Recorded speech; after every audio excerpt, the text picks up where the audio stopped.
Thank you. Good evening, everyone. I'd like to welcome everyone to this regularly scheduled meeting of the Planning Commission for Tuesday, August 13th, 2024. I'd like to open the meeting at 7:30, and then we please stand for the Pledge of Allegiance. Pledge allegiance to the flag of the United States of America and to the republic for which it stands, one nation, under God, indivisible, with liberty and justice for all. And may I have roll call, please? Mr. Carpenter, Mr. Fitzer, Mr. Colbert, Here. Mr. Cusero, Here. Mr. Nishai, Ms. Redmond, Mr. Scott, Here. Mr. Solomon, Mr. Tinlin. Here. All right, thank you. Thank you. We do have a quorum. Agenda item number 4 is approval of the agenda. Does anyone have anything they'd like to change in tonight's agenda? Let it go as is. I'll approve it then, and we will move on to number 5, is the approval of the regular meeting minutes from July 23rd, 2024. I'll make a motion to approve the minutes of July 23rd, 2024. Second. Motion second. Anybody having problems with it? Seeing none, I'll have roll call on that, please. Mr. Colbert, Yes. Mr. Cusero, Yes. Ms. Redmond, Yes. Mr. Tinlin, Yes. and Mr. Scott. Yes. Thank you. Thank you. Agenda item number 6 is public discussion, items that are not on the agenda. Anyone from the public wishing to opine on anything that is not on the agenda? Seeing none, I will then close public discussion. And we'll go on to number 7, which is consideration of the proposed Planning Commission bylaw amendment. Good evening, Planning Commission. Good evening. Very happy to just quickly go over the amendment. It's short and sweet. It's in that Article 7, Section 3, in the blue text in the packet. So it's just covering that Planning Commission shall include their goal-setting session for the new year, and during that session, you shall also review progress on the goals from the previous year and implementation from the master plan. So very, very simple little amendment there. You need 5 votes to pass the bylaws amendment, so everybody would need to vote for it to pass it. The only other thing that we discussed in the past, adjustments to the public comment section, which I don't think is that out of line. I mean, I can open it for public anytime I want up here. I believe the chair has the power to do that, right, Nick? Yep. But I think the importance of that is that the public knows on the agenda, per the agenda, that they can come in and make public comment about items that are or aren't on the agenda, given that they're able to do that with city council. I think that's important that they're able to do that here as well. In the order of business as it stands right now, Section 1, number 5 is public discussion, items not on the agenda, followed by number 6 is public hearings / new business. So I try to be aware of it. If I see somebody in the audience that's here to discuss something, I try to open up for them. Council, I think, does 2, right? They do one in the beginning and one later on. Yep. Correct. Like I said, I do think it's important that they can see the agenda, though, more so that it might be an unwritten rule, but people don't know that So either. they know that they can come. Right. Yeah. Right, so that's because the order of business is written like that in the bylaws, that's the way the structure of the agenda is laid out. If it's the desire of the planning commission, it could just be public discussion without that term, items not on the agenda included with that as well. That way there's just a general public discussion at the beginning of the meeting for items on the agenda or not on the agenda. So just a catch-all type of public comment I think period. it makes sense to have one for the items that are on the agenda, because as it stands now, they can only talk about things that are not on the agenda. Well, I am just stating that it could be appropriate to just to remove the items not on the agenda portion of that, item 5. That way it's just general public discussion. Well, that can encompass anything. Yeah. So that's where I was referring to. Would that be a solution? Well, what number would it be under, because, you know, I guess it's important for us to hear that discussion timely as well. So if it's going to be something that happens maybe after we're voting on I'm not even talking about a site plan, but on a proposal, I think that it's important that we specify where that lands on the agenda. Yeah, it should be, excuse me, in the beginning, because what we have here is basically just our startup, and then it's public discussion. I do think that it Before would any be votes are taken. appropriate to note that when there's certain items that this body will review where there's certain public hearings required based on noticing requirements, that before you would open up just a general public comment at the beginning of the meeting, that you'd make it clear that if you have comments on X site plan, X public hearing notice, that they keep their comments for that public item, because when we're drafting minutes and have those type of items, we want to keep consolidated to that specific agenda item. So that would just be something that the chair and body would have to acknowledge before the item 5 public discussion occurs.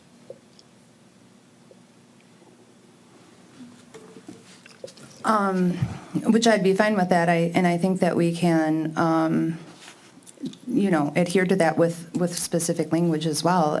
Even, I don't know if we're just, I don't know how much discussion we want to have on it, but, you know, if we said, public discussion on items not slated to be discussed or whatever, I do think that, you know, obviously we can make that, I guess it's up to you, Chair, if you'd like to remember to make that announcement.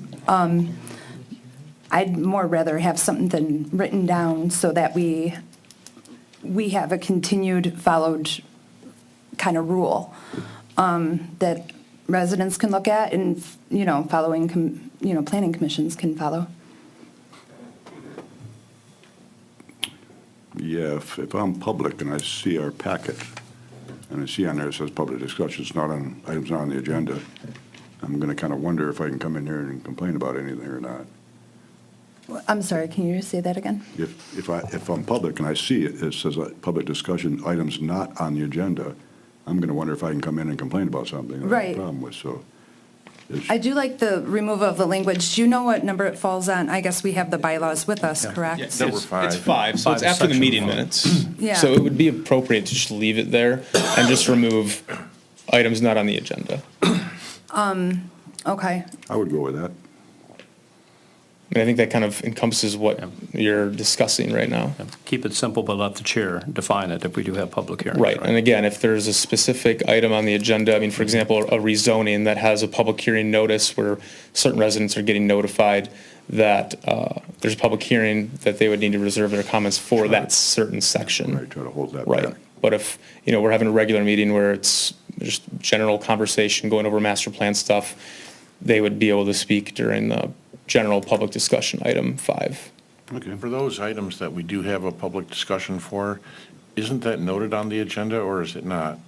It is noted on the agenda's public Yeah, hearing. so it'll be, yeah, so it'll be on there, so if they read the agenda, they'd see that there was a specific public discussion about. Right, some things are specifically Yeah. called out that it has to be public discussion, yeah.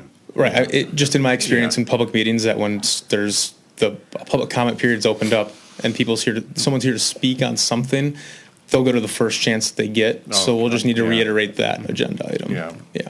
And does the city council have it itemized as public discussion or public comment? I should know that off the top of my head, but I don't. I feel like I'm I pulling should it too, up. but it does feel to me like they have public comment versus public discussion. So they have There's this agenda item 6, public comment for items on the agenda, and then at the end, public comments, items not on the agenda. So we could just change from discussion to comments and I just would- leave it open-ended for Yeah, both. I would like that, yeah. I'd be okay with that. And is that something we can move on today along with the other bylaw amendment? Yeah, I think you would just make it clear Make a that motion. if you're accepting of the proposed amendment that was on the agenda tonight, and then also include that you would like to remove items on the agenda and change public discussion to public comment, I think we'd be able to make that change for you in the bylaws. Need a motion to do so? Gotta Yeah. state it. Yeah. Yep. And we don't have to notice for a change in bylaws by, like, okay. Nope, I believe it's just between you, the commission. I don't know, do they need to send it up to council for any? But all I five don't of us think better so. roll right in this. I did not see that in the bylaws themselves. Yeah, I didn't know if it was in the charter.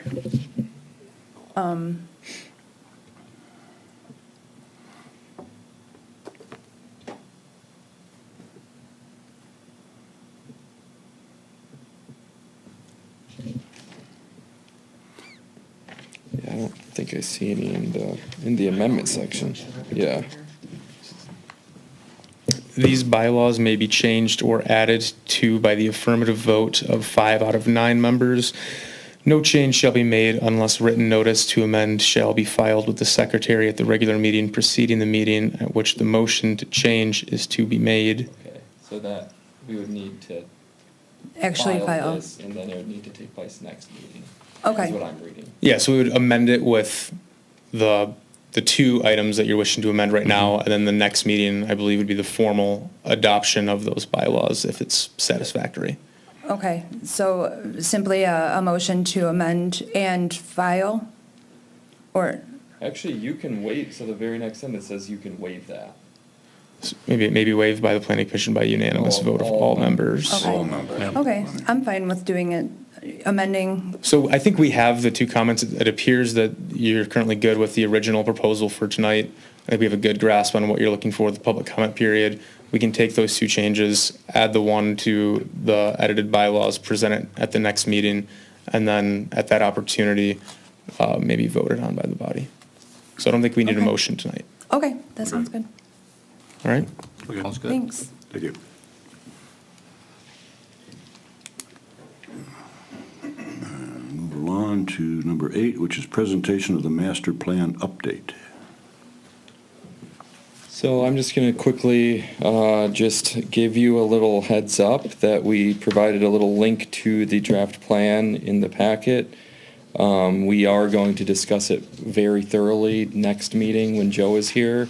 So we just want to let you look at it for these next 2 weeks and then get used to it and then provide in the next meeting will be a meeting very heavily involved with the master plan. So just wanted to give you a heads up. Can we send comments in as we go through? Yeah, that okay to- I don't see an issue To with Joe that. directly? Yep. Okay.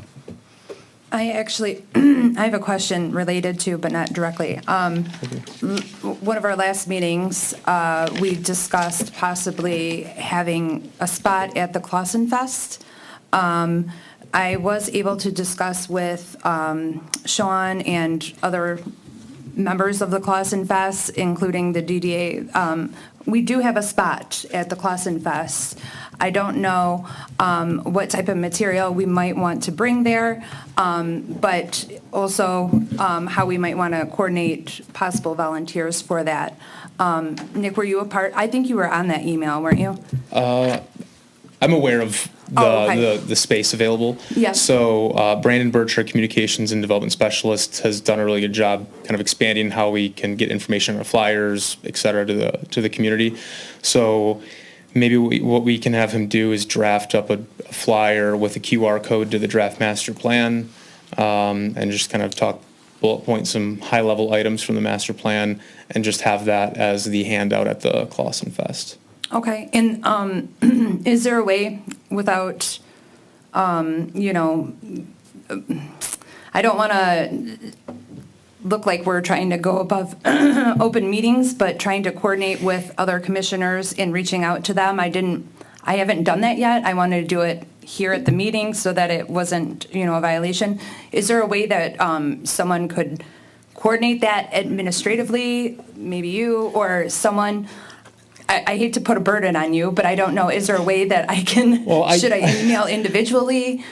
Yeah, I kind of did volunteer us to draft that letter. I think we might be able to do it a little bit easier just because we have more time and resources throughout the day to do that. It would just be wanting to ensure that the flyer encompasses what you're looking for, but I think if we're able to just take kind of the high-level items that were intended to be modified in the master plan and a QR code to it, that should be the basic things that we're looking for. Oh, I'm sorry. I meant volunteers to actually be at the table. Oh, I'm sorry. With the commissioners. I didn't want to send stuff to commissioners like, hey, who can sign up on this day? Because then we'll all of a sudden start breaking open meetings by replying, even though it's not, you know what I mean? You don't want to start that precedent. Right. Is there a way do you know of a way we can maybe everybody that is able to, put out an email to someone? So I don't know if everyone's unaware, Clausen Fest is August 24th from 12 to 8 p.m.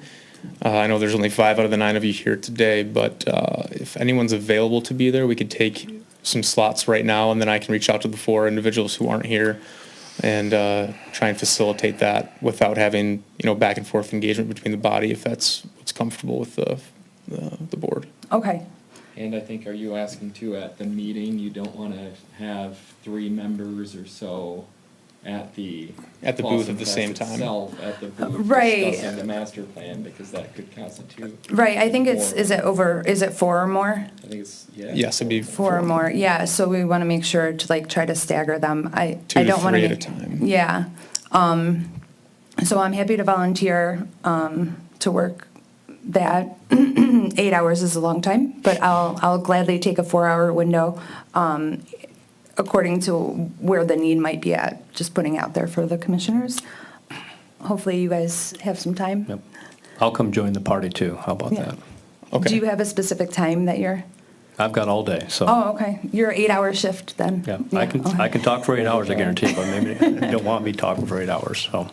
So then I can kind of take the lead in the coordination of timing and stuff to make Sure. sure that, and even if I think if there's an hour where there's not someone there, if we have the materials, it'll be, as long as it's there for the public to look at, that should be fine. So are either of the 3 of you available right now on that date by chance? I may be, but I won't know until next week. Okay.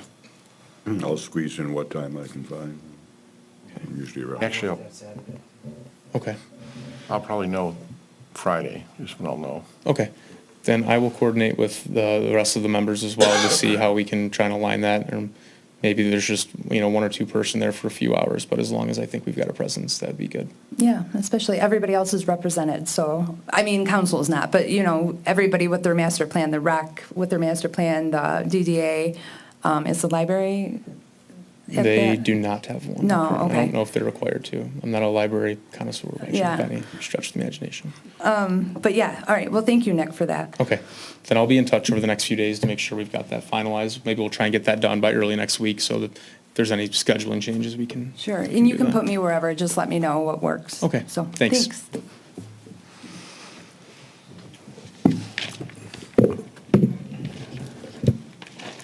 I'm sorry, can I ask, what are the hours of the Clausen Fest again? What hours are we trying to cover?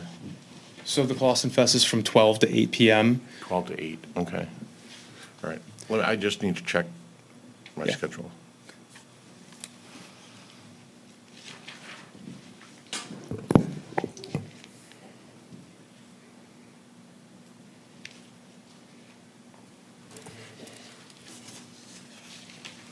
Anything further then on master plan? Yeah, if you don't have anything else, we just, again, we're gonna spend a lot more time with it next week, All right. next meeting. So at the next, I mean, because there's 136 pages. Yeah, Yeah. yeah. That was why we didn't want to give it to you the Thursday or Friday before the next meeting. So that way you have had probably about 2.5 weeks to look at it before the deeper conversations had about it. So you can take some more time to read and digest what's in the updated plan. And as we touched on with Mr. Tinlin, if you're going through it and have specific comments on anything, please feel free to email Joe, Andy, or myself, or all of us, and we'll just make sure we get all those comments together to have them answered in some capacity at the next meeting. Okay, and so when you talked about at the potential Class Fest a QR code, I'm sure there's not one yet, right? But you guys Yeah. are talking about, and would it link to this one, like, and people will know it's not adopted yet, it's, a working plan? Right, and kinda so thing? there is a separate webpage that Giffords Webster created for the master plan. So maybe we could have 2 QR codes on that link, take it to where the, survey was, all the general information, and then a link to the actual PDF file of the master plan. Okay, so there's not currently a QR code available for residents to, just in case residents wanted an opportunity from this meeting on, before the next one to look it over, they'd get it from the minutes, not from a Right, website. currently it's just in the packet via that one link in the cover sheet, Okay. which is accessible to anyone. Okay, cool. Does that mean that agenda item 9B, we're not going to do this week either? That is related to the downtown Oh, master plan. downtown, sorry. Master plan.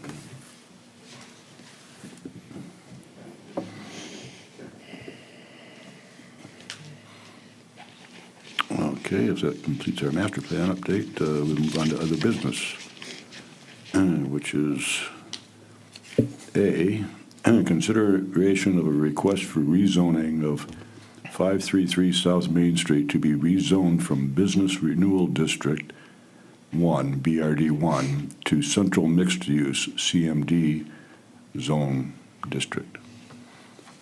And this one gets a little tricky because in our packet, it says 5 members of a commission shall constitute a quorum, which is what we have tonight. We have 5 members. But I believe you have to get 100% of us here tonight. Yes, you need the 5 affirmative votes to pass a rezoning recommendation to council. We've failed that twice already, right? Correct. So, convince us. Well, I just want to remind you that the rezoning is from the BRD to CMD. CMD is a district that permits mixed use. The land use designation in the future land use plan says this should be a mixed use 1 district, which should include multifamily residential. That is the use of the applicant's property as it stands right now is multifamily residential. That is currently a non-conforming use and thus limiting the applicant's ability to rebuild in the event of a disaster or expand or do things to its property that is, would otherwise be permitted if it were to be CMD zoned. So the applicant clarified some of the application material. I know that there was some confusion at the last meeting that, maybe the applicant's intention wasn't exactly what it was written in the application. So now the applicant changed that and says they want to keep things as is, and they have a lending issue with their bank in terms of the ability to get funding because of this non-conforming issue. So I don't want to dwell on it too much. We've been over this. The master plans, or the draft master plan, should not play into any role here because it's a draft plan, and in any way, a master plan does not change the zoning just like that. There's processes that need to take place to rezone properties post master plan adoption.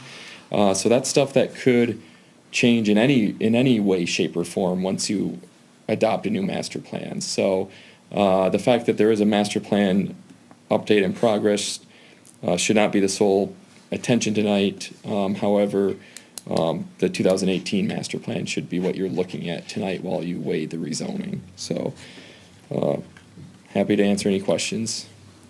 And what is the density of the multifamily and central mixed So districts? that's a good question. I don't know if that's explicitly stated or rather just kind of created through the minimum dwelling size, maximum height, kind of those type of physical constraints. Nick, do you know off the top of your head if there's a density requirement in CMD? We'd have the efficiency requirement in CMD, correct? I believe so, that there is still the square floor areas requirements for multifamily there. I'm not seeing it in the packet. I didn't know what the parking requirements were as well. Well, I believe the parking would still be the, Based on, I mean, because central, you have to have a commercial use with the building, so it would probably be based on units and the commercial use, I would Yeah. assume, but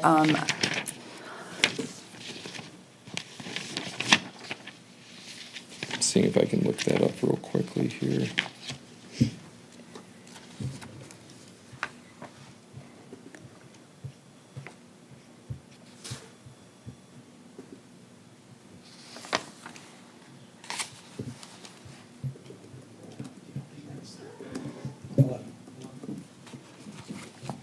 So I don't have the exact number of parking spots on site, but by looking at their parking lot, there are at least 20, 25, if not more than that. And it's an 11-unit apartment building right now. And so if you're going off of, if on average they're a 1 or 2 bedroom apartment unit, I don't think any are exceed that number. They should be able to have enough parking on site in that lot as well. And that's something we talked about earlier. I don't have the exact numbers, but parking was not a concern with that. Yeah, it doesn't seem to be an issue.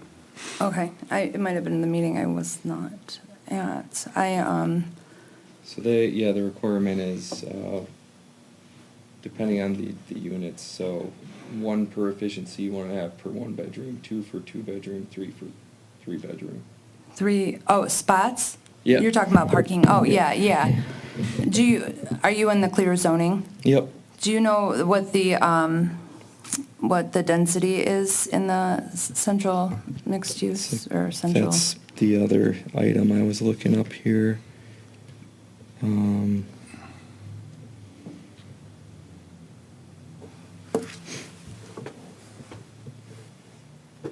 you talking about maximum density in the hypothetical rebuild? Yep. Okay.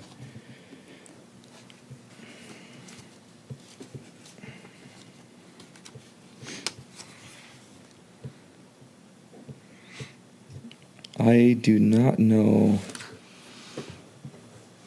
Here, let's see.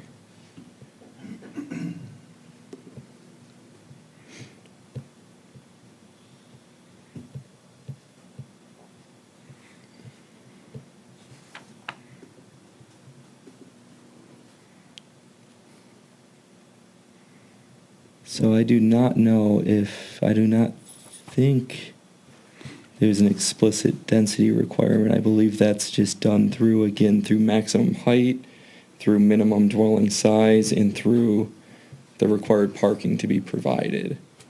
Okay. So that being said, if it's a 3-story building and there's a maximum or a minimum dwelling size requirement, you'd really be looking at those 2 standards and fitting units in the building, and then also making sure there's enough property on the premises to account for the number of parking spaces.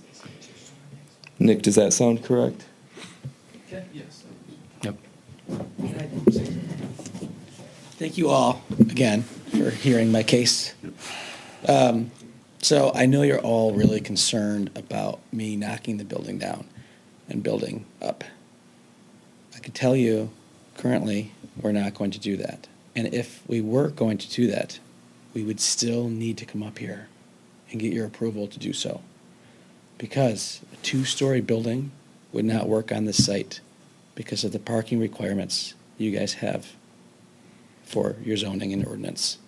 Yes, but the problem is that you'll say you have a right to it and that we should change our parking like every other developer does. So when I'm looking over the potentials of what a change in use would give you, I'm looking at what maybe not you're looking to do, but what the site is able to do in the future, which is kind of our role. I get that, but you still have to approve it. Doesn't doesn't matter. I can't move forward I with don't building have, something. we don't have to approve it, We actually. can't get a building permit without your design approval, unit count, parking, height. So even if we wanted to build it, which we don't, as I've said many times here, we still need to get your sign off to build it. Right. There's They So would you have to still come have to- full a control right to over our build, site. and I'm looking at what our ordinance is and the Right. potential of what our ordinance would bring. That's what we're doing. Right, I'm just trying to calm the nerves of you thinking I'm gonna build something here. We're not. Thank you. That Yeah. wasn't my concern. I'm Okay. looking at what would this change of use, if someone were to say, this is the use and I have a right to use it this way, what that might look like. Right, okay. So, All right, I just want to be it's super not clear. personal, I promise. No, hey, Yeah. business is business. I just, Yep. No. But that's hypothetical, right? You're coming here before us today for just an internal remodeling. right. That's it. An internal remodeling? That's what it is, right? He's just refurbishing the interior. But you don't have to come to us for an internal remodeling. He gave the reason why, because of the lending, even though they're grandfathered into the current area. Yeah. Right.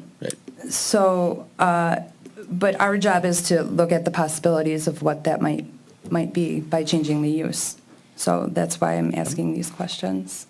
And there's checks and balances, like he stated, that if he does go and rip down the building at a future time, you still have the planning commission, whoever's at that time, makes a Right. decision against the current laws. So I just want to focus back on why he's here now, not the hypotheticals. No, the hypothetical, okay, I don't want to beat a dead horse here, but we're actually opening, you want us to change the zoning of a specific site, and what that would allow anything to happen on that site. I'm talking about the potential, what the new ordinance that applies to that site will say is important for us to know if we're looking at one specific site and changing the zoning. It's very important. If you feel differently, you have a right to feel differently, but we're long-term planners. We're not here and now planners. I don't agree with that, but to each their own. The apartments have been there since the 70s, I believe you said, and that's what the land has been used for. They've been apartments, and there haven't been any problems with parking of the thing at this point in time. And I don't see any difficulties if you're not changing the building, if you're not adding parking, there shouldn't be no, I fail to see a problem with it. The way it is now, the apartment's been there since the 70s, but they're grandfathered in. They're not really allowed under the zoning. So all we're doing is basically correcting that piece of property and changing it from my perspective. That's all we're doing. To a CMD, not an RM1, Right. which is different. There's a specific ordinance that speaks to CMD and a specific ordinance that speaks to RM1.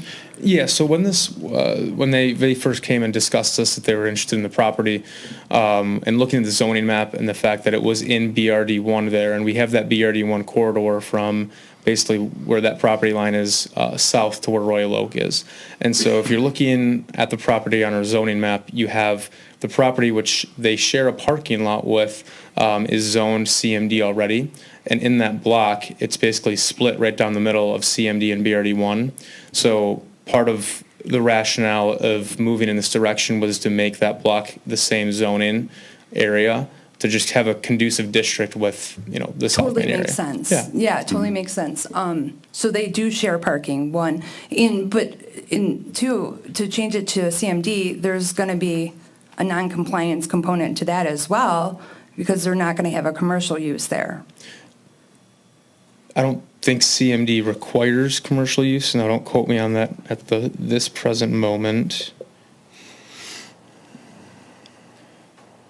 A permitted use is a residential multiple family, so it doesn't require a commercial. It doesn't commercial? No, it does Okay. not. It requires a liner on the ground floor. But that I could was be- quite sure, but I Yeah. wasn't sure if that was just city center, but I thought CMD does as well. It does require a ground floor liner in CMD.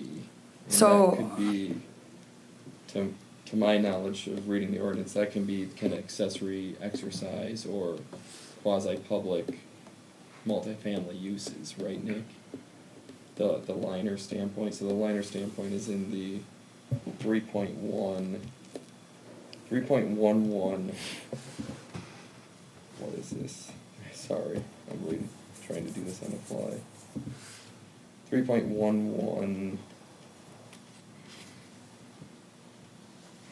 H. It says first floor use of multifamily residential. And it says subsection 2 of that H says CMD, multiple family residential shall be a principal permitted use on the ground floor if a liner use is provided and described above and illustrated herein.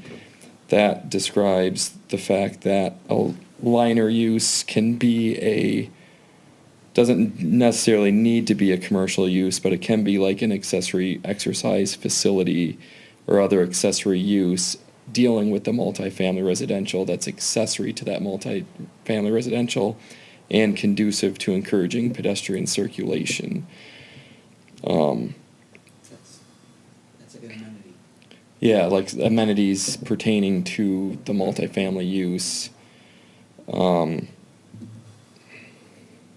So we're still non-compliant. We're changing one non-conforming to another You're non-conforming. changing a straight up non-conforming use to kind of a non-conforming structure with some work to do to We have tie up laundry, some laundry ends. services in the building, an amenity, just like a bike storage or any type of amenity.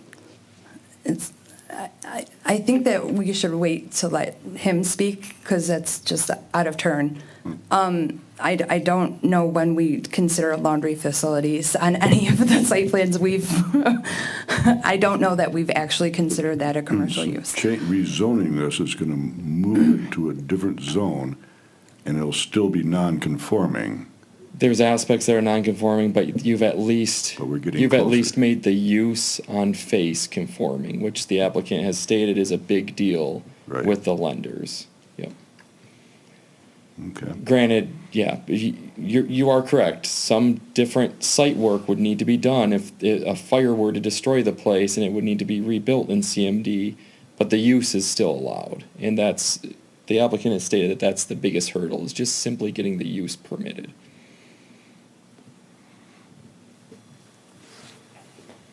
Any further questions for him or for the applicant? I had a But in quick- its current state, though, if there was a fire, what happens to that? He would, to my knowledge, with the non-conforming use provisions of the ordinance, he would need to, the use would probably go away and would need to be reoccupied with the use in the BRD1, permitted in the BRD1 district. Usually there's a rule, and I believe your ordinance has it too, where if a non-conforming use or a structure housing a non-conforming use is damaged by an extent of greater than 50% of the total assessed value, then the use goes away. And you have to rebuild and reuse the property for a use that's permitted in the BRD1 district, so the multifamily wouldn't be able to be reinitiated.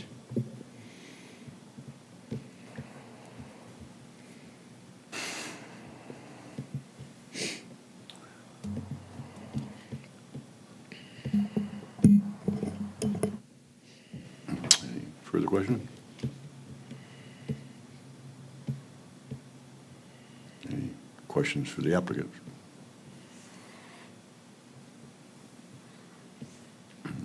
Prepared to take a vote?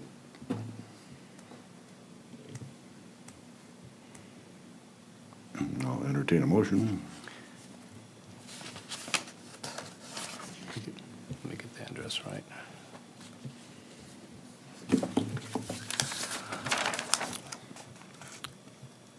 I move that we approve the rezoning of 523 South Main Street to be rezoned from Business Renewal District BRD1 to Central Mixed Use CMD Zoning District.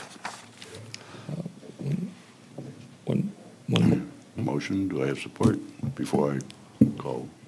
Can I get support, please? We're not going to get support. Means the motion dies, right? Yeah, motion needs support to get a vote. Yep.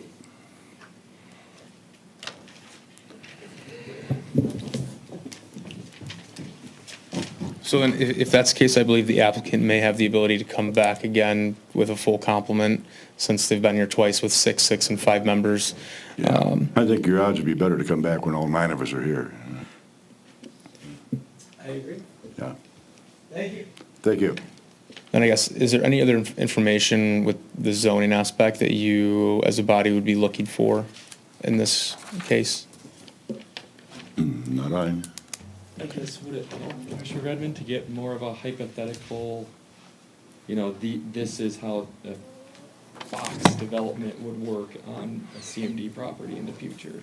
Well, I mean, maybe it's in. really hard for us to do. We would I'm- take some time. I feel like we're really changing one non-conforming to another non-conforming, so like the argument is weird to me to begin with.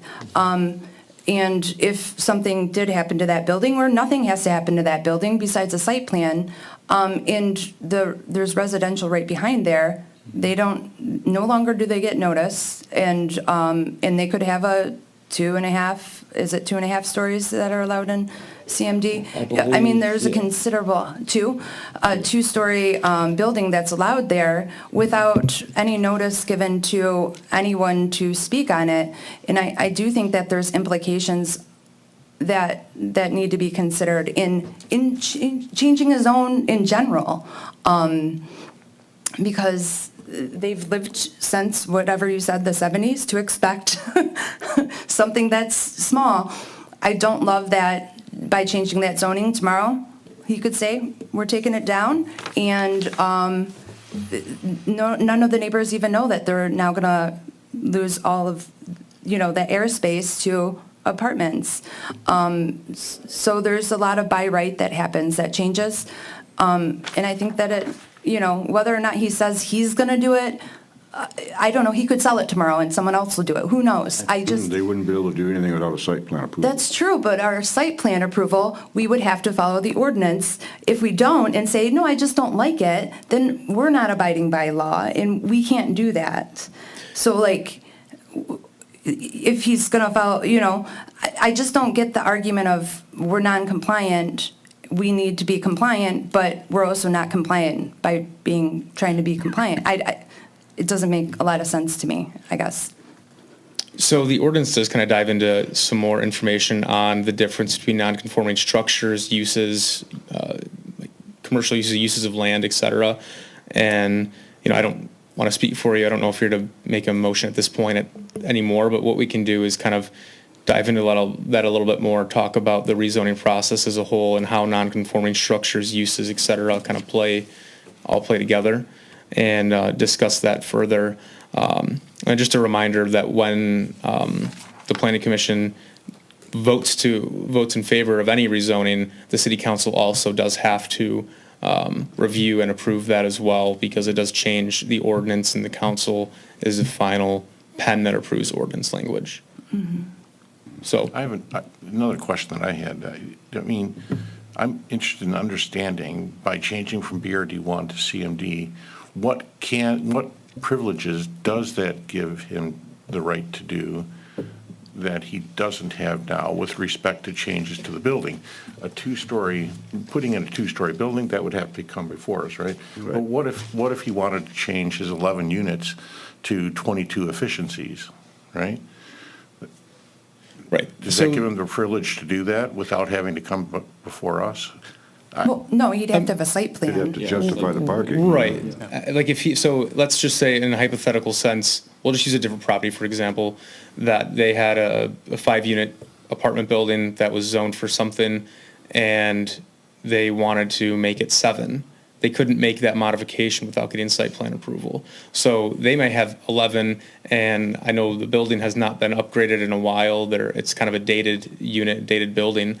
And so their intent would be to modify the existing 11 units, not knock down any structural walls, to make 8 units that are larger, or 11 split. turns into 15. Right. So it would be to do that modification. Does that kind of answer your question Yeah. a little bit? Okay. And although and I think I've said this multiple times, I want to understand by right, whether or not, just because they have a site plan doesn't mean that we get to say no necessarily if they're following the ordinance of a CMD district. we have to abide by that. So I think it's important that we fully understand what that might look like there and make sure that it's something that, that we're okay with, even though we can say all day long that, he said he's not going to do anything. Well, in 5-10 years, it doesn't matter when, it's capable of housing a specific, style. And is that right there? I mean, I know there's R2 right there, but, that backs up to residential. So I think it's important, I would feel this way about changing zoning for anywhere. It's really not personal to him. I don't love just changing one parcel. I do understand there's CMD right above it, but, I think we fully need to consider that impact and the fact that residents won't be noticed if that changes. And it's most likely too. I mean, and it's no shame on him. That's, this is their job. They're here for profit.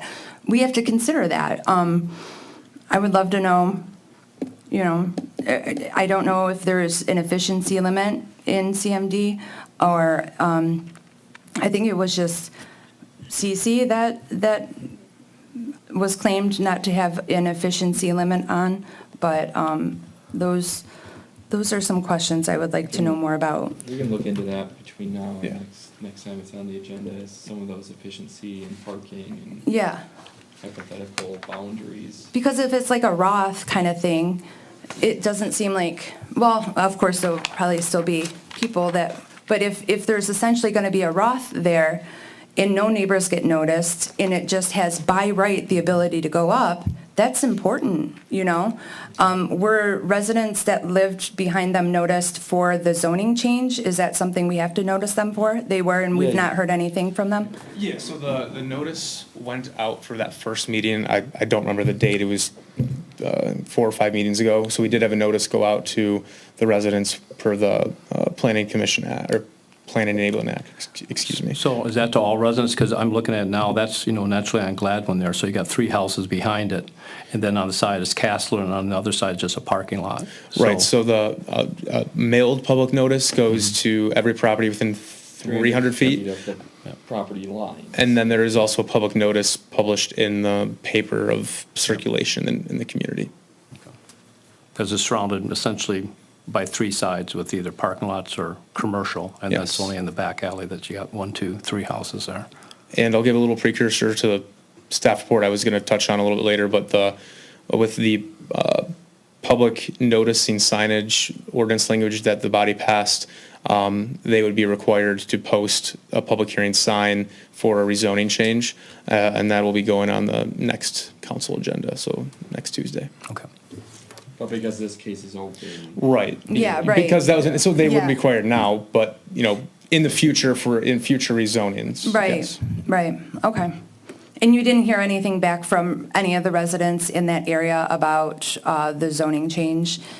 I did not know, and I don't believe we had any members of the public come to speak during the public hearing as well. No, and I do believe I missed that first meeting, but when you give a public notice, I'm just curious, do you establish with them in that letter, like, what CMD is, what it currently is? Do you know, like, if you put in, because I wouldn't know if I got a letter that says, hey, that building, we're going to change from BRD1 to CMD. I'd be like, oh, I don't know what that even means.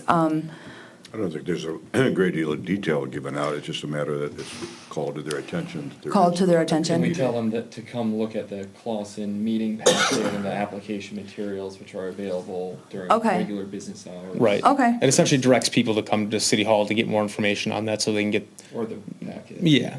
Yeah, okay, well, that's reassuring for sure. So doing mailing and a sign, we're getting better. Yeah, well, because I see the parking lots like right up to the one on Gladwin there, Yeah. which they'll probably be required with a setback, right, in a green space or a green belt there. There would be a larger rear setback, actually. Yeah. Than what's currently permitted. So that's one change that would actually kind of improve the buffer with residential is that they would be required to have a larger rear setback, but they would be required to have a minimum and maximum potential front setback. So Yeah. that really creates the brings the building up towards the front property line with parking in the rear, which they're already kind of set up to do to begin with. Yeah, I see the parking, we'll lose all that beautiful green space out front, but, you know, because they'll have to, you know, if they want to be Well, compliant in the yeah, with CMD, this- they'll have to be, I think it's well, like with- under 30 feet or something. With a site plan, you might get some trees there, which actually are Right, better than grass. Just grass, yeah. Yep. okay. Okay, we had a motion, but it failed for no support, so now we'll move on to other business B, which is discussion of the downtown master plan, distribution and process.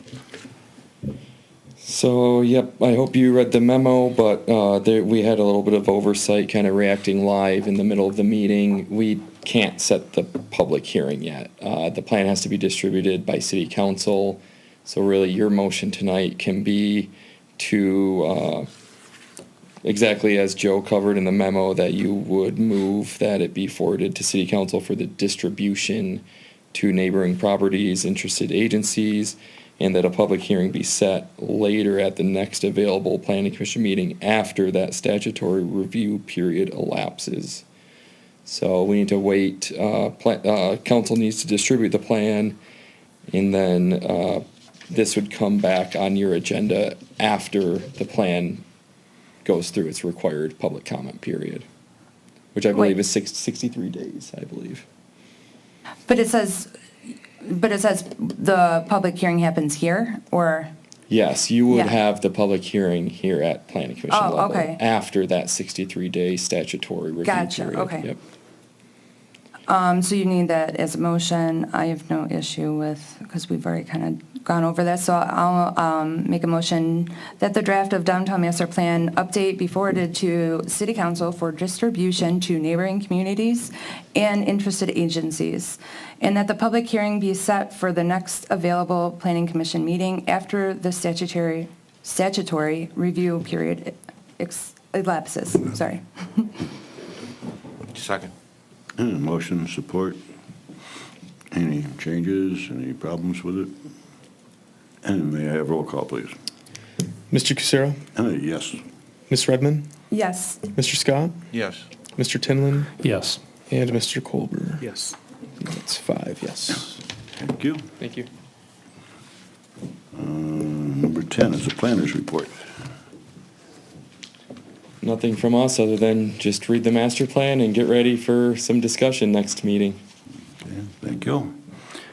Staff training and staff report and training opportunities.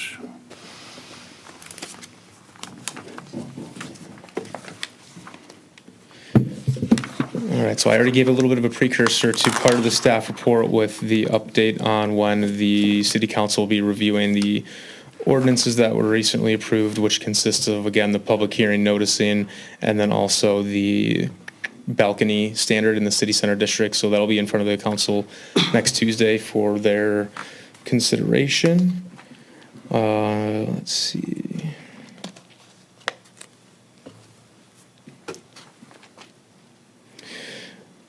Just generally speaking, I've been working with the business owner at 220 South Main, so House of Barbecue, and the neighbors in the area, discussing with them on some potential solutions there. So we're hopefully going to have some more information for you next Tuesday to help make an informed decision on what the best route should be there. Nick, Has can I the ask a 30 days- question? I'm Oh, sorry. sorry, go ahead. Has the 30 days lapsed yet? Because we said 30 days, move it. Well, so it was until the August 27th meeting. So Okay. that was what the motion was, which was roughly 30 days. Okay. Have you explored, I know it's not necessarily in your job, but explored with them the opportunities for the stacks to rise higher? And have they played around with that at all to give that opportunity to see if that makes a difference, if they're unsuccessful as they are? Right, we're doing our best to direct them to make steps to have a solution that will allow them to operate their business and also not affect the the wellness of the neighbors in the area. Yeah, it's a hard position, right? Planning Commission does have hard decisions, obviously, because we absolutely want them to be successful. I do have to say, I rode my bike by there, and there was no signs around the fencing that they put, and it is close enough to the sidewalk for someone to reach out and touch it if they're on their bike, which is a little concerning to me. It seems a little dangerous to be where it's at, right close to the sidewalk there. So that next day, the Wednesday after the planning commission meeting, I went there and met with Collier and looked at the site, and he does have staff consistently checking it, not consistently, every half hour just go check it out. Their staff is always walking around the building to ensure that there's no foot traffic there in that confined area. But that's really what I have for you right now. There's going to be more to come at that next meeting as we kind of develop a plan that hopefully, again, makes everyone happy. With that next meeting, is there a way we can implement some type of setback from the gate or a setback from the sidewalk that seems to be even, it takes 1 second for a child to reach out and get burnt. I mean, because it does run 24 hours a day, essentially. That's what he said. They run constantly. So there's no cool times to where I feel good about, oh, it's at the sidewalk, it must be cooled. Is there a way we can impose that? I'm not going to say yes right now, but I think Yeah. it would make sense to allow that as a structure, part of their property, and to abide by some type of setback. But Okay. we'll talk about that with Joe and Andy before we generate Sure. a staff report with some of the updated information. Okay. Yeah, luckily he didn't fire it up during our car show. I think some of the car guys would have been a little upset if their cars came home smoking like barbecue, and he didn't do it that day.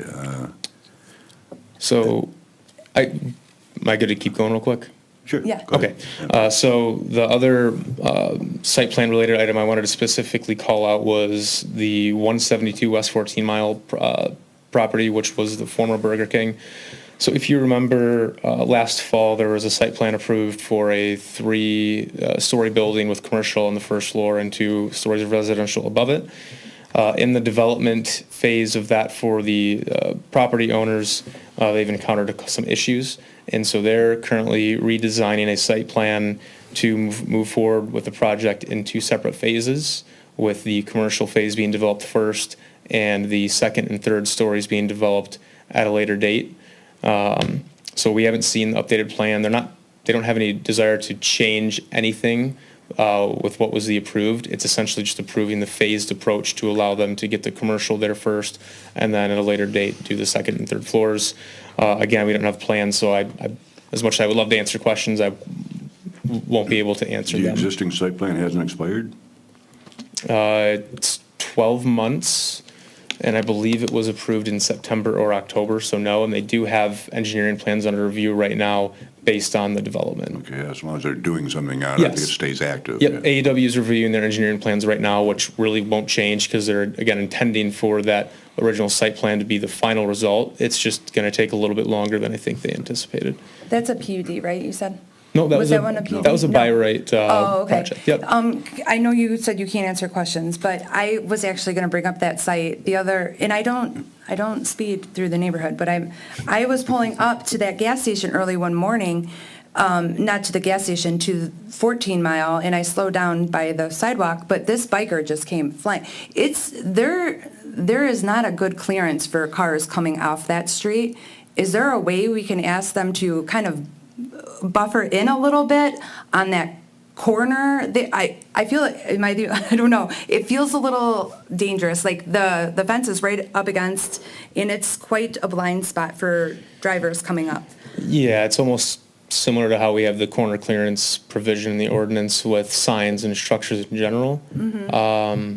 I don't know if that throws Yeah. off their ability to do what they're doing in there or not, but if there's even a way to just bring it in. It's something we can look at to see if Okay. we can do, for sure. You mentioned the gas station, and the guy had his wall broken on one end, now it's broken on the other. Oh. Yeah, that's, Yes, Knee and wall. that was a conversation, again, we had last year, and it's been hit numerous times. It seems once they fix it and do it, it gets hit again. And so, and when we presented to the planning commission, they still wanted to have some type of wall or structure there and didn't want to have a curb. And so Joe and I kind of talked about how we can get them compliant without having them just have a broken down wall every other. Yeah, he doesn't even have a liquor license, so I don't really get it, you know, and why it's gonna get all this. That's diving in a whole Well, other he does- category. He does sell beer there. You don't have a liquor license for beer? I didn't even know he sold that. I don't go Yeah. there. Oh, yeah, there's beer. So- But it's a tight space there. It's tight. Yeah, I think what we're gonna do, as long as it's in with, compliant with the ordinance, is to maybe have them develop the wall a little bit, less width along the road and install a couple more bollards there instead Yeah. that can absorb more of that potential hitting. And that way, you know, with bollards, they might pop more if they're yellow, like the two current ones there, because those are still upright, but the wall just takes a bit of a beating. So I think we're gonna look at some potential solutions there, and he's been up for anything, but I can understand as a property owner that fixing a wall every 3 months, that's masonry, can certainly get a bit expensive. Well, yeah, I kind of feel bad every time I see it ran over for him. So that's subject to be addressed in the near future. Can they put a bar almost like that's on an expressway along to line a bottom of those bollards? Is that how you say it, bollards? Bollard. Corrugated Bollards? steel or? Like just even, you know how they have them on expressways on the side rails, like the side rails of it? Is that allowed so that that is protecting the wall almost and it's not very visible? Is Yeah. that allowed or? I think there's something that we can do there. I mean, I have got gassed it recently, and when I noticed it and reached out to them, and there is plenty of space between the wall and the pump station, so it's a bit interesting how people are a little bit negligent, but we won't dive into I that. think if they put corrugated metal up there, the DDA would paint it with something, you know, and it'd paint something out of it right away. That'd be So I fun, think there's yeah. some creative options where we can maybe get it to pop a little bit more, make it safer for everyone. So that's coming soon.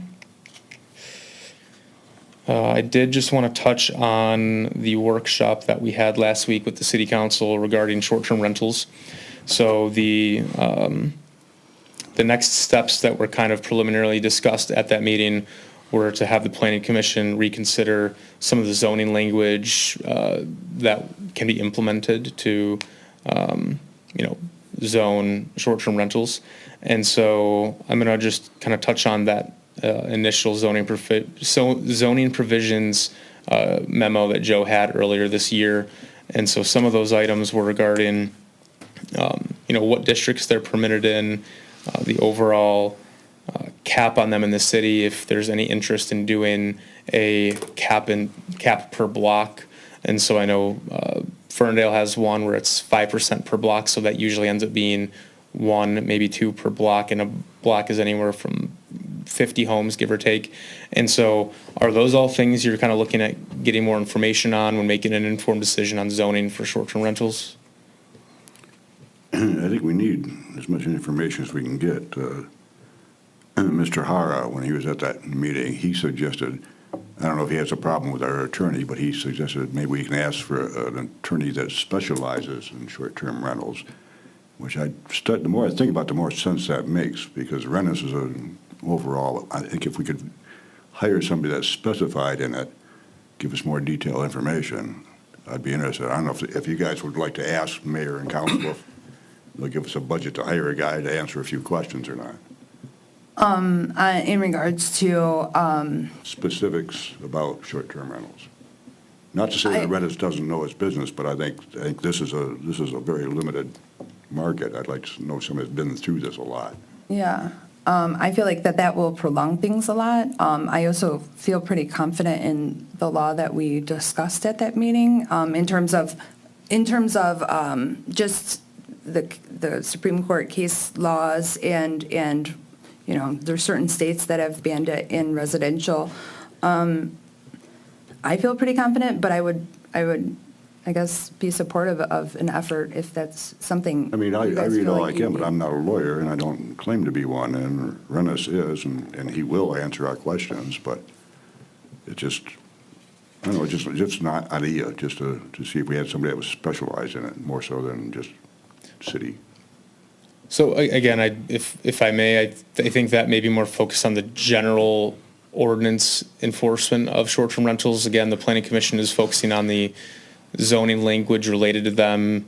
So maybe what we'll start with is, again, a conversation on the zoning language for short-term rentals, and then with that, potentially make next steps. So we're going to plan on having this as an agenda item at the August If we 27th could see meeting. more like comparison charts as to what other cities are doing on theirs, that might influence us to what we can and cannot do. Yeah, and I know Giffords works with various other communities, so they may have some of the information at hand as well. And so we'll see if we can pull together some more information on short-term It's rentals. really easy to look up to. If you just type it in, there'll be 1,000 lawsuits in different cities around Michigan, and New York is like a whole state that's done it. But to answer your question, Nick, some things that I would like, currently defined, the way that we defined, define a short-term rental as, as a dwelling type use, I don't know exactly our language for defining short-term rental, but what areas would that naturally be allowed in terms of like where we allow residential hotels, that type of thing, some type of dwelling ability? I would love to know like which zones are naturally already there, and if we were to, allow it in zones outside of those zones, what that might look like is, I'm not expecting you to answer that. Yeah, but I'm jotting but notes. those are things that I'd probably want to explore, like BRD1 currently it doesn't have a use allowed for it. Future master plan potentially could have that if it's a mixed. But just like kind of exploring those things is probably where I'll kind of want to go a little bit, just forewarning. Okay. I believe we also did talk about the Planning Commission suggesting some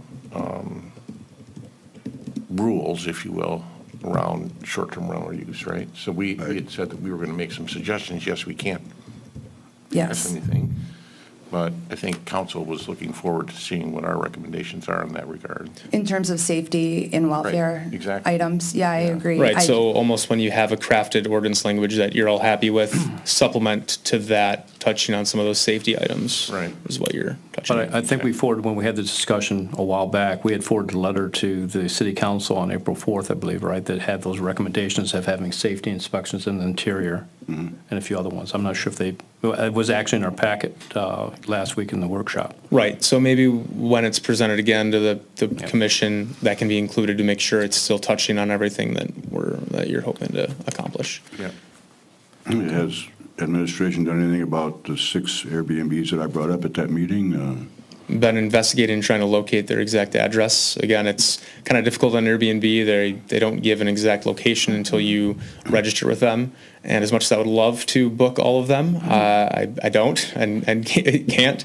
But there are ways to identify them. It just takes a little bit longer than I'm we sure would some of hoped. them are hidden, but the one that stands out to me is 530 East 14 Miles, a 2-story structure. It's And obviously we're- Airbnb, and they obviously been running it for about 1.5 years or 2 years now with no city licensing or anything. We're getting letters to all of them as we identify them. I think somebody should be able to knock on their door at least. And that's not zoned as a residential there, is it? I'm not It's offhand, I don't zoned know. like, I don't know exactly, but Commercial use, I I did think. also want to touch on that. So the list that was given to both bodies before that meeting, there was 8 registered. 2 of them are already in business districts that happen to have homes there. And so that's just another thing to think about as, you're identifying language that fits, is that, there are some residential buildings suited in business districts that may be able to sustain that use. right, so that is complicated, and I hate to but my question for Joe might be then, well, how do we ensure that someone doesn't just shut down an office in the back room and put a bed in there and rent it out? So, I know that's a dramatic example, but it's something that I could see possible. So with that might be part of what you were touching on with specifying if it's in a BRD1, we feel comfortable with these things being applied to it, or with our guidance to council, this is kind of based on these recommendations to the ordinance, am I making sense? Sorry, I'm I just kind think of what thinking you're out loud. trying to state is that you don't have short-term rentals in an office building. It needs to, the structure itself needs to be designed and built for a home or multifamily in some capacity like that, a dwelling A unit. dwelling like you were unit that touching on. has a bathroom, a Facilities. private Yeah. specific, so that would need to be strengthened in I would assume. Right. Something that specifies if, a variance in the BRD1 or something like that, just how that might work, how we might do that. Okay. Can I have one more for just Joe? What I want is just a little bit broader stroke, just zoning practices in other communities in Michigan, right? That we're all being challenged, so there's got to be some things in the ordinances on the books and how they approach it from a zoning standpoint. I'm sure Joe has access to that, so Yeah. all the Michigan communities. We'll pull some information and present it next meeting. Some of it may take some more time to gather, so we'll give what we have at that meeting, and, if it's enough to make a determination, fantastic. If not, we'll get some feedback and continue drafting something that may be able to suit the, I mean, I know we're in the process of tweaking the ordinance to get it the way we want it, but at that meeting, this one on Red Roof, which is one that everybody's complaining about, has had complaints about it, and they're already over what our existing ordinance says. Your existing ordinance says 3 complaints jerk their license, and has their license been removed, or has anybody gone over and talked to them, or it has, as far as I know, it is not, no. not? Okay, see, I'd like to follow up on stuff like that if I can. Next question is Barb Chambers. She's code enforcement. She works 2 days a week, right? Correct. We have 2 code enforcement We have another officers, both person. are I haven't part-time. met the other person. We have a sign ordinance. No signs on the city right of way. There's one but on 14 Mile in Kinross, literally staked into the ground on the right of way. That should be removed. It doesn't belong there. And I just noticed last week the restaurant right next door to me has mowed their lawn finally and stuck 2 signs on the right of way. Now, those signs are supposed to be removed. I don't personally think I should be doing it myself. I think that's an enforcement problem. Yeah, we're working on code enforcement. They're constantly answering complaints, and so that's the first priority all the time. And again, they're 2 part-time. They both work 6 hours a day, and so they're not here all the time. And so that's something we're discussing internally on how to maybe get a better code enforcement strategy going forward to address some of these concerns. Yeah, I think we need help in that department. And I agree. The Valvoline place is like that as well. I've noticed, I was like, since when they have so many signs out there in their grass all of a we sudden. got rid of some of those tall banner ones. The wavy guys, those yeah. kind of went away, got rid of those. But Yeah. I think we just need more enforcement on it if we can. And if things are enforced, like I mentioned at the meeting, I would like us to know on planning if something's going on. Like if you're getting letters from residents that are complaining about something, and I think that should be shared with us, so we're aware of. I don't like being blindsided with people coming in here with a complaint that I've been complaining to the city for a month now and not getting anywhere. So that's pretty much where I stand. Does anybody, if that takes care of that, we have no legal update. Does Were you anybody- still talking, Nick? Were you still going through that? That was I'm your good. last one? Oh, okay. Yeah, I didn't saved the care. short-term rental conversation for the last, just 'cause I figured there'd be some more discussion on it. Okay. Can But I more interject than, real yeah. quick? Yeah, I know Commissioner Redmond brought up definitions, but I'd be interested in possible definitions for short-term rentals, because I do know that different communities have more than one definition for a short-term rental. That is, short-term rentals that are a homeowner renting for 2 weeks is different than for lack of a better term, a business owner renting a home for short-term rentals consistently. There's 2 different use cases. So I'm just curious. Right, and there are some short-term rentals that also, people live there, and they also rent out a room or a basement, and they don't leave the home when the person's there. I think so. Rennis has said that doesn't qualify as a short-term rental. Yeah. I'm pretty sure. I could be wrong. I just think I it's more don't know, I don't remember everything I'm Rennis pretty says. sure you did, and it does make sense to me in that, I think if every short-term rental owner was at the house, then we wouldn't have problems, right? Like, maybe not, right? That's assuming everybody's doing well. Well, if that was the But- case, then we wouldn't have any code enforcement Right, complaints in any right, home, that's so. true, good point, touche, fair. I just think definitions are important. Yeah, I agree. Yeah, okay, we'll emphasize the definition and defining what exactly it is. I got a note, and I'm hear Andy pounding away too, so. Be happy to answer any questions, but I think we're. Any questions? Any further comments? Ready to close it down? I'll make a motion to adjourn. Motion to adjourn. Support?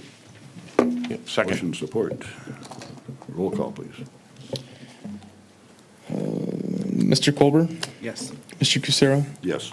Ms. Redmond, Yes. Mr. Scott, Mr. Tinley. Yes. Thank you. Thank you, everyone. Thank you.